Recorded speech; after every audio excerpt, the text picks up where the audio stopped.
Good morning dear student, কেমন আছো সবাই? আলহামদুলিল্লাহ, নিশ্চয়ই ভালো আছো। অনলাইন ক্লাসে তোমাদের স্বাগতম। আজকে তোমাদের দ্বিতীয় ক্লাস, ঠিক আছে? কি পড়ছিলাম আমি, কোন টিচার বলো তো, মনে আছে? আমি তোমাদের লজিক মিস। গত ক্লাসে আমরা একটু সাধারণ আলোচনা করেছিলাম, তাই না? যুক্তিবিদ্যা বলতে আমরা কী বুঝি, মানে যুক্তিবিদ্যা কোত্থেকে এসছে, যুক্তিবিদ্যার জনককে, এবং আমরা নিশ্চয়ই বইয়ের নামটা পেয়েছি। বই কিনেছো সবাই? যদি কেউ বই না কিনে থাকো, ইমিডিয়েটলি বইটা কিনে ফেলবে। আমি আবারও বলছি, বইয়ের নাম লিখে দিয়েছি এখানে বোর্ডে, দেখো তোমরা। যুক্তিবিদ্যা, বিষ্ণুপদ সরকার, যুক্তিবিদ্যা প্রথম পত্র, একাদশ ও দ্বাদশ শ্রেণী, বিষ্ণুপদ সরকার, পুঁথিনিলয়, ঢাকা। এটা হচ্ছে মেইন বই যেটা আমরা পড়বো, ঠিক আছে? তার পাশাপাশি তুমি ফৌজিয়া ম্যাডামের লেকচার বইটা রাখতে পারো। Lecture company Fouzia madam, just উপরে লেখা আছে যুক্তিবিদ্যা। বইটা আমি তোমাদের দেখ। যুক্তিবিদ্যা, যুক্তিবিদ্যার ইংরেজি প্রতিশব্দ লজিক, LOGIC। এই লজিক শব্দটি কোত্থেকে এসছে দেখো, গত ক্লাসে আমি দেখিয়েছিলাম। এটা আমি মুছে দিচ্ছি, নিশ্চয়ই বইয়ের নামটা তোমরা দেখেছো। আমি বইয়ের নামটা মুছে দিচ্ছি।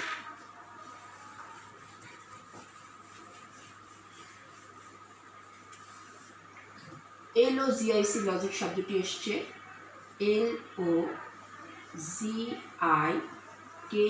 LOGIKE থেকে।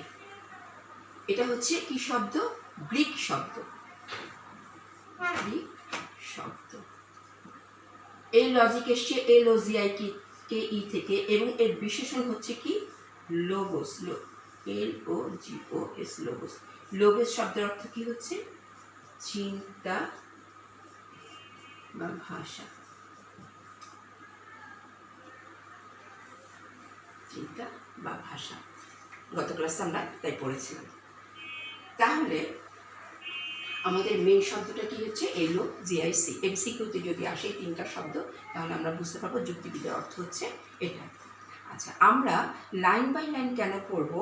যে আমাদের MCQর জন্য আমাদের সেভাবে পড়া দরকার, তাই তো? তাই জন্য আমাদের ক্লাসে লজিক বইটা সামনে থাকতে হবে। এবং আমি তোমাদের বলেছিলাম, তোমরা প্রথম অধ্যায়ের যে যুক্তিবিদ্যার যে ইতিহাস, যুক্তিবিদ্যার জনককে মনে আছে? আবারও বলছি, গ্রিক দার্শনিক অ্যারিস্টটল হচ্ছেন যুক্তিবিদ্যার জনক, এবং অ্যারিস্টটলের যুক্তিবিদ্যাটাকে বলা হয় সনাতনী বা প্রাচীন যুক্তিবিদ্যা বা সাবেকি যুক্তিবিদ্যা। অ্যারিস্টটলের পরে অ্যারিস্টটল যুক্তিবিদ্যার যে সংজ্ঞা দিয়েছেন, তারপরে বর্তমানে এটা আস্তে আস্তে চেঞ্জ হয়ে কি হয়েছে? আধুনিক সমকালীন যুক্তিবিদ্যার আলোচনার ধরনটাকে একটু পাল্টেছেন। ধীরে ধীরে সেটা আমরা জানতে পারবো। অনেকেই ধারণা আছে যে যুক্তিবিদ্যা আমাদেরকে যুক্তিতর্ক করতে শেখায়, কিন্তু মনে রাখবে, কেউ যখন তোমাদের কোশ্চেন করবে যুক্তিবিদ্যাকে যুক্তিতর্ক করতে শেখায়, তোমরা বলবে যে না, যুক্তিবিদ্যার কাজ হচ্ছে যুক্তিতর্ক করা না। যুক্তিবিদ্যার কাজ হচ্ছে কি করা? আমাদের চিন্তাগুলোকে, যে আমি কি বলছি, চিন্তা, তাই না? আমাদের চিন্তাগুলোকে কি করে? সুগঠিত করে। অর্থাৎ আমরা কিভাবে চিন্তা করলে আমরা উপকৃত হব, কিভাবে আমরা এগিয়ে যাব, কিভাবে আমাদের আবেগকে নিয়ন্ত্রণ করবে। অর্থাৎ যুক্তিবিদ্যার কাজ হচ্ছে বৈধ চিন্তা, অর্থাৎ তোমার চিন্তাটা যেন বৈধ হয়, এবং অবৈধ যুক্তি থেকে বৈধ যুক্তিকে আলাদা করার জন্য যে কতগুলো নিয়ম আছে, সেই নিয়মগুলো শেখাবে যুক্তিবিদ্যা। ধীরে ধীরে সেগুলো আমরা পড়ব। আরেকটা কথা মনে রাখো, যুক্তিবিদ্যা কোত্থেকে এসছে? দর্শনের একটা শাখা হচ্ছে যুক্তিবিদ্যা। এটা আমি গত ক্লাসে বলেছি। তাহলে আমরা প্রথম অধ্যায়টা একটু পড়ব, পড়ার পরে আমরা সরাসরি চলে যাব তৃতীয় অধ্যায়ে। আরেকটা কথা তোমাদের বলে নিচ্ছি, যুক্তিবিদ্যা হচ্ছে কিন্তু গণিতের মতো। তুমি লিখবে, একদিকে হচ্ছে গণিতের মতো, আরেকদিকে হচ্ছে ব্যাকরণের মতো। এখন তোমরা, আমি যে পার্টটা পড়াবো, এটা একেবারে বাংলা ব্যাকরণের একটা অংশ। তোমরা ক্লাস 3 থেকে সেগুলো পড়ে এসছো। আমি যখনই পড়াবো সাথে সাথে তোমাদের ওগুলো মুখস্থ করে ফেলতে হবে, এবং কী করতে হবে? লিখতে হবে। তাহলে প্রথমেই চলে যাই আমরা তৃতীয় অধ্যায়। তোমরা বইটা খুলে দেখো তৃতীয় অধ্যায় কি আছে। তৃতীয় অধ্যায় আছে, দেখো, যুক্তি উপাদান, কনস্টিটিউয়েন্ট অফ আর্গুমেন্ট। অর্থাৎ একটা যুক্তির অনেকগুলো উপাদান আছে, বা একটা যুক্তি গঠিত হয় কতগুলো উপাদান নিয়ে। আমি আজকে কিছু উপাদান নিয়ে এখানে আলোচনা করব। প্রথমে আমরা ছোটোবেলা থেকে পড়ে এসেছি, তাই না? শব্দ কাকে বলে সবাই জানি, একটু আজকে একটু স্মরণ করে নিই শব্দ কাকে বলে। ঠিক আছে, শব্দ হচ্ছে পেজ নাম্বার, আমি পেজ নাম্বারটা তোমাদের বলে দিচ্ছি 48, অর্থাৎ 48 নাম্বার পেজ। বইয়ের নাম হচ্ছে বিষ্ণুপদ সরকার, পেজ নাম্বার হচ্ছে 48। শব্দ ধ্বনি বা অক্ষরের অর্থপূর্ণ সমষ্টিকে শব্দ বলে। আমরা সবাই জানি শব্দ কি, আবারও বলছি, ধ্বনি বা অক্ষরের অর্থপূর্ণ শব্দ সমষ্টিকে শব্দ বলে। অর্থাৎ তুমি যে কোনো ধ্বনি দিয়ে তুমি অর্থপূর্ণ শব্দ, তুমি বাবা লিখো, মা লিখো, যেটা লিখো, এটা একটা কি হচ্ছে, এগুলো হচ্ছে একটা শব্দ। ঠিক আছে, তাহলে শব্দটা পড়া হয়ে গেল কি, অর্থপূর্ণ সমষ্টি কার, ধ্বনি বা অক্ষরে, এটা অর্থপূর্ণ হতে হবে। পদ কাকে বলে? বাক্য বা বচনে উদ্দেশ্য বা বিধেয় হিসেবে ব্যবহৃত শব্দকে পদ বলে। আবারও বলছি, একটা সেন্টেন্স তো সবাই জানি, যেমন আকাশ হয়নি বললাম, বলছি ধরো এই সেন্টেন্সটার বাক্য বা বচনের উদ্দেশ্য বা বিধেয় হিসেবে ব্যবহৃত যে শব্দ তাকে বলা হয় পদ। আমি এখন পদটা নিয়ে আলোচনা করব। শব্দ তো সবাই বুঝতে পেরেছে, তাই না? ধ্বনি বা অক্ষরের অর্থপূর্ণ সমষ্টি হচ্ছে শব্দ। এখন পদটা নিয়ে আমি আলোচনা করছি। আমি এটা তোমাদের মুছে দিলাম, এখানে আমি একটু আলোচনা করে দিচ্ছি। দেখো, আমি একটা সেন্টেন্স লিখি, হ্যাঁ, বাক্য লিখি, বাক্য বা বচন। ধরো আমি লিখলাম কাক হয় কালো। এটা বুঝতে পারছো সবাই, এটা হচ্ছে একটা বাক্য বা বচন। এখন কি বলছে দেখো, বাক্য বা বচনের উদ্দেশ্য বা বিধেয় হিসেবে, উদ্দেশ্য কাকে বলে মনে আছে তোমাদের? যদি মনে না থাকে তাহলে আমরা একটু স্মরণ করে নিই। ঠিক আছে, উদ্দেশ্য, উদ্দেশ্য কি মনে আসে তো সবাই, তাই না? সাবজেক্ট, বাক্যে যার সম্পর্কে কিছু বলা হয় তাকে উদ্দেশ্য বলে।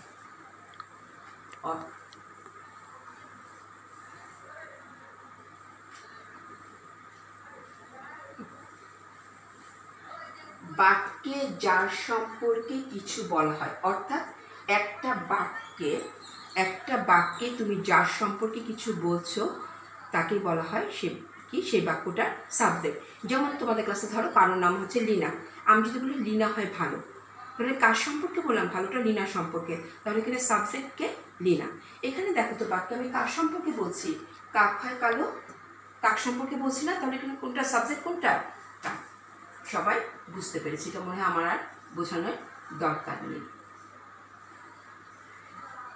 বুঝতে পেরেছি সাবজেক্ট কোনটা? একটা বাক্যে যার সম্পর্কে কিছু বলা হয়। আচ্ছা, প্রেডিকেট কাকে বলে?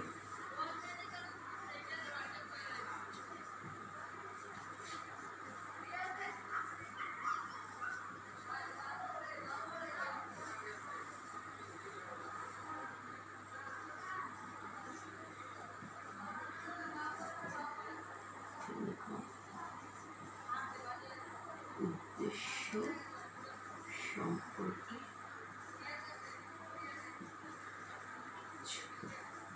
বলা হয়। আমি সম্পূর্ণ কথাটা লিখলাম, এটা তোমরা বুঝবে। আচ্ছা, বিধেয় কাকে বলে? বাক্যে উদ্দেশ্য সম্পর্কে, অর্থাৎ উদ্দেশ্য সম্পর্কে যা কিছু বলা হয়। দেখো তো এখানে কার সম্পর্কে বলেছি? যে কাক হয় কালো, কার সম্পর্কে বলেছি? কাক সম্পর্কে। যার সম্পর্কে বলা হয় সেটা হচ্ছে উদ্দেশ্য। আর উদ্দেশ্য সম্পর্কে আমি যে কালোটা বলেছি কাকে বলেছি? কাককে বলেছি না? বা আমি যে বলেছি লীনা হয় ভালো, আমি ভালোটা কাকে বলেছি? লীনাকে বলেছি। তাহলে যার সম্পর্কে বলা হয় তাহলে সেটা হচ্ছে বিধেয়। যার সম্পর্কে কি বলেছি? কাক সম্পর্কে কালোটাকে বলেছি, কাককে বলেছি কালো, তাহলে এটা কি হবে? প্রেডিকেট।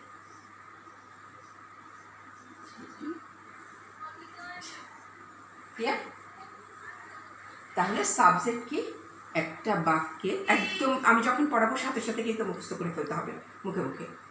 একটা বাক্যে যার সম্পর্কে কোনো কিছু বলা হয় তাকে সাবজেক্ট বলে, এবং সাবজেক্ট সম্পর্কে যা কিছু বলা হয় তাকে প্রেডিকেট বলে। ক্লিয়ার? এখন দেখো পদ কাকে বলে।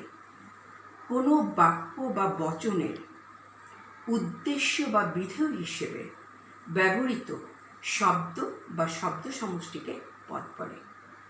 ধরো এটা একটা বাক্য, আমি এই আশপাশগুলো আমি উদ্দেশ্য বিধেয় মুছে দেবো তোমাদের, বা বাক্যটা আবার লিখছি, এখানে লিখে দিচ্ছি বাক্যটা। এখানে হিজি বোঝা যাচ্ছে না, আমি তোমাদের বাক্যটা এখানে আবার ক্লিয়ার করে লিখে দিচ্ছি। দেখো এখানে লিখলাম কাক হয় কাক। আমরা সাবজেক্ট পড়েছি, আমি ছোট্ট করে লিখে দিচ্ছি, এটা হচ্ছে সাবজেক্ট আর এটা হচ্ছে প্রেডিকেট। এখন কি বলছে, পদ কাকে বলে?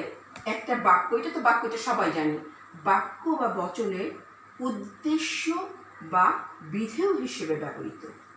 মানে একটা বাক্যে যে শব্দটা উদ্দেশ্য হিসেবে থাকে কখনো, আবার কখনো বা বিধেয় হিসেবে থাকে, আবার কখনো কখনো উদ্দেশ্য এবং বিধেয় উভয় হিসেবেই থাকে, তাকে কি বলে? পদ বলে। তাহলে এখন তোমরা নিজেরাই বলো তো এখানে পদ কোনটা, কোন শব্দটা পদ হিসেবে ব্যবহৃত হয়েছে? বুঝতে পারছো না? কাক, এটা কি হিসেবে ব্যবহৃত হয়েছে? উদ্দেশ্য। কালো কি হিসেবে ব্যবহৃত হয়েছে? বিধেয়। এই যে এখানে বলেছি উদ্দেশ্য বা বিধেয় হিসেবে ব্যবহৃত। ক্লিয়ার? তাহলে এখানে পদ হচ্ছে কোনটা? এটা হচ্ছে একটা পদ এবং এটা হচ্ছে আরেকটা পদ। এখানে আমরা কয়টা পদ পেলাম? দুটো পদ পেলাম। ঠিক আছে, এখানে আমরা কয়টা পদ পেয়েছি? দুটো পদ পেয়েছি। একটা হচ্ছে সাবজেক্ট কাক, আর একটা হচ্ছে প্রেডিকেট কাক। তাহলে পদটাকে আমাদের মুখস্থ হয়ে গেল। আজকে আমরা দুইটা সেন্টেন্স শিখলাম, বাক্য শিখলাম। প্রথমেই তোমাদের একটা কোশ্চেন করবে, সব একদম বোর্ডের কোশ্চেনেই দেখবে খুলে যে 3 নাম্বার কোশ্চেনটা, পদ কাকে বলে বা শব্দ কাকে বলে, অথবা পদ ও শব্দের মধ্যে পার্থক্য। তাহলে কি আমাদের পড়া হলো না পদ এবং শব্দের মধ্যে পার্থক্য? এখন আমি পড়াবো। তাহলে চলো আমরা পার্থক্যে চলে যাই। পেজ নাম্বার হচ্ছে 48। কাকে বলে শিখলাম, এখন আমরা করব পার্থক্য। নাম্বার 1, উদ্দেশ্য এবং বিধেয় নিয়ে গঠিত শব্দ বা শব্দ সমষ্টিকে পদ বলে, অথবা কোনো বাক্য বা বচনে উদ্দেশ্য বা বিধেয় হিসেবে ব্যবহৃত শব্দ বা শব্দ সমষ্টি হচ্ছে পদ। আর শব্দ কাকে বলে? ধ্বনি বা অক্ষরের অর্থপূর্ণ সমষ্টি হচ্ছে শব্দ। ক্লিয়ার? আচ্ছা, সেকেন্ড, শব্দ বা শব্দের সমষ্টি নিয়ে পদ গঠিত হয়। অর্থাৎ একটা পদ গঠিত হয়, তোমাদের এখানে আমি একটু উদাহরণটা লিখে দিচ্ছি, হ্যাঁ, তাহলে তোমাদের পড়তে সুবিধা হবে। কি লিখেছিলাম উদাহরণটা আমি?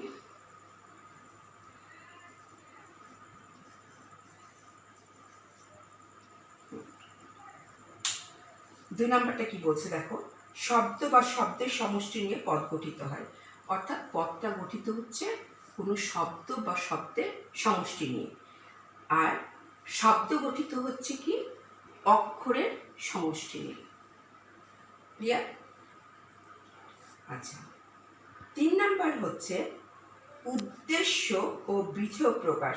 এখন 3 নাম্বারটা তোমাদের একটু বুঝতে হবে। এখানে বইতে আছে তোমাদের প্রত্যেকটা পদই শব্দ, কিন্তু প্রত্যেকটি শব্দ পদ নয়।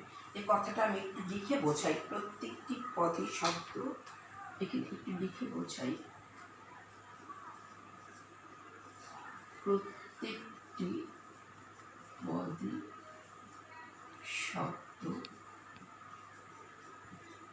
প্রত্যেকটি শব্দ পদ নয়। এটা একটা ভেরি ভেরি ইম্পর্টেন্ট একটা কথা। ঠিক আছে, এটা কিন্তু আলাদা একটা কোশ্চেন। আমি ওটা পড়িয়ে তারপর এটা তোমাদের বোঝাচ্ছি। 3 নাম্বার বই পেজ নাম্বার 48 তোমরা পেয়ে যাবে। একটু কথাটা খেয়াল করো, প্রত্যেকটা পদই শব্দ। আগে আমি এই জিনিসটা বিশ্লেষণ করছি। আচ্ছা, প্রত্যেকটা পদই যখন শব্দ তুমি বলছো, তুমি একটু চিন্তা করে দেখো তো পদ কাকে বলে? পদ হচ্ছে যুক্তিবাক্যের উদ্দেশ্য, এটা হচ্ছে ছোট করে লিখলাম, বা উদ্দেশ্য, এখানে বিধ। আচ্ছা, পদ কি হচ্ছে? প্রত্যেকটা পদের শব্দ। এই যে কা, এটা কিন্তু একদিকে পদ আরেকদিকে শব্দ। কালো একদিকে পদ আরেকদিকে শব্দ। তাহলে কি হচ্ছে? প্রত্যেকটা পদই হচ্ছে শব্দ, কিন্তু প্রত্যেকটা শব্দ পদ নয়। প্রত্যেকটা শব্দ কিন্তু পদ হবে না। কেননা পদ হতে হলে তাকে হয় উদ্দেশ্য হতে হবে, উদ্দেশ্য হিসেবে ব্যবহৃত হতে হবে, না হয় বিধ হিসেবে ব্যবহৃত হতে হবে। দেখো তো, হয়টা কি উদ্দেশ্য হিসেবে ব্যবহৃত হয়েছে? নো। বিধ হিসেবে ব্যবহৃত হয়েছে? না। আমি কিন্তু হয়টাকে কখনোই পদ বলবো না। তাহলে আমরা বিষয়টা বুঝতে পেরেছি। তাহলে কথাটা কি হচ্ছে? প্রত্যেকটা পদ, অর্থাৎ এই যে উদ্দেশ্য হিসেবে যখনই ব্যবহৃত হবে সেটাই পদ, যখনই বিধেয় হিসেবে ব্যবহৃত হবে সেটাই পদ, আবার সেটাই হচ্ছে শব্দ। কিন্তু সব শব্দ, এখানে দেখো শব্দ আছে 3টা, কিন্তু পদ আছে 2টো। কেননা এটা উদ্দেশ্য এবং বিধেয় হিসেবে ব্যবহৃত হয়নি। তাহলে মনে রাখো, প্রত্যেকটা পদই শব্দ, প্রত্যেকটা শব্দ পদ নয়। ভিতরে আরও ডিটেলস আছে, আমি বলে দিব তোমাদেরকে কোন পেজ থেকে পড়বে। আর যখনই কোশ্চেনটা আসবে তখন তোমরা এই কথাটাকে বিশ্লেষণ করবে সংজ্ঞা এবং উদাহরণের মাধ্যমে। এই যে সংজ্ঞা বললাম, সংজ্ঞা দিয়ে তারপরে 3 নম্বরটা ব্যাখ্যা করবে। তাহলে এখানে কি বলছে? কারণ যে শব্দগুলো কেবল বাক্যের, এটা একটা বাক্য, এই বাক্যের উদ্দেশ্য এবং বিধেয় হিসেবে ব্যবহৃত হয় সেগুলোই পদ। যেগুলো উদ্দেশ্য বা বিধেয় হিসেবে ব্যবহৃত হতে পারে না, যেমন এটা, সেটা কেবলমাত্র শব্দ, পদ নয়। এ কারণেই বলা হয় সব পদই শব্দ, সব শব্দই পদ নয়। 4 নম্বরে চলে যায়। আর এখান থেকে কি হচ্ছে? এই যে অর্থ প্রকাশ করে, অর্থাৎ শব্দ কি করছে? শব্দ শুধুমাত্র অর্থ প্রকাশ করে। যুক্তি বাক্যে 2টির অধিক পদ থাকে না, অর্থাৎ একটা যুক্তি বাক্যে তোমরা যখন পরবর্তী চ্যাপ্টারে, তো আমরা প্রত্যেকটা চ্যাপ্টারে আমরা যুক্তি বাক্য পড়ব, সব জায়গায় দেখবে একটা যুক্তি বাক্যে সবসময় 2টা পদ থাকে। আমি আগেই পড়েছি, একটা হচ্ছে কি পদ? উদ্দেশ্য পদ, আর একটা হচ্ছে বিধ পদ। ক্লিয়ার? তাহলে প্রত্যেকটা যুক্তি বাক্যে কয়টা পদ থাকে? 2টো পদ থাকে, 2টোর বেশি থাকে না। কিন্তু শব্দ থাকে অসংখ্য। শব্দের কোনো ধরাবাঁধা নিয়ম নেই যে এই কয়টা থাকতে হবে। ক্লিয়ার? এখানে দেখো শব্দ কয়টা? 3টা।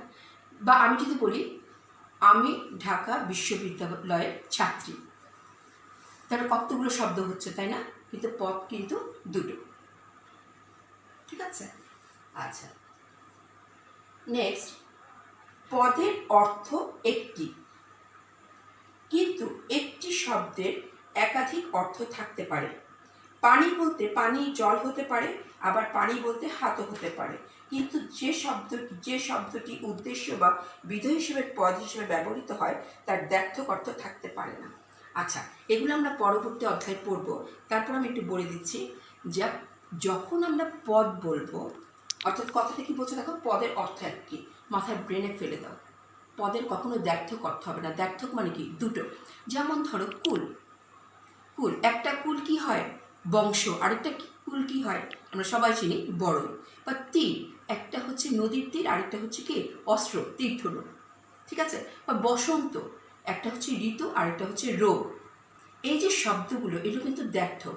কিন্তু যখন একটা শব্দ পদ হিসেবে ব্যবহৃত হবে তখন কখনোই তার দ্ব্যর্থক অর্থ হতে পারবে না, মানে সেটাকে আমরা পদ বলে মেনে নিব না। তো পদের অর্থ কোনটা? একটাই, একটা পদের একটা অর্থ থাকবে। ক্লিয়ার?